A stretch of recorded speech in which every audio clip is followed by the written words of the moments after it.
OBC मधून आरक्षण घेणार असल्याचं पुन्हा एकदा जरांगे पाटलांनी म्हटलेलं आहे आणि त्यांनी तसं स्पष्ट सुद्धा केलंय।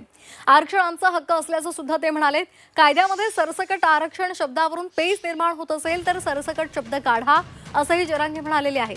आरक्षण घेतल्याशिवाय माघार घेणार नाही, आरक्षणाची विजयी यात्रा निघेल किंवा माझी अंत्ययात्रा निघेल अशी रोखठोक भूमिका जरांगेंनी जाहीर केली। गोळ्या घातल्या तरी आता माघार घेणार नाही असं त्यांनी म्हटलेलं आहे। मराठा आरक्षणासाठी विशेष अधिवेशन घेण्याची मागणी सुद्धा त्यांनी केली आहे। मराठा आंदोलकांना त्रास दिला जात असल्याचा आरोप सुद्धा त्यांनी केला आहे। जर मुंबईत पोरावर कुठे काठीनं फिटीनं मारलं, काठीनं फिटीनं जर मारलं तर जवाहर पासून मुरबाड शहापूर पर्यंत, शहापूर पासून कल्याण पर्यंत, कल्याण पासून पनवेल घनसोली पर्यंत, तिथून पलीकडचा जो परगणा आहे सगळा महाड पर्यंतचा पूर्ण महाराष्ट्र कधीच सुरू होणार नाही।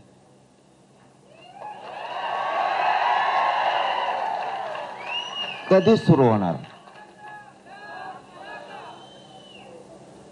तिथून पलीकडचा सगळा महाराष्ट्र कधीच सुरू होणार।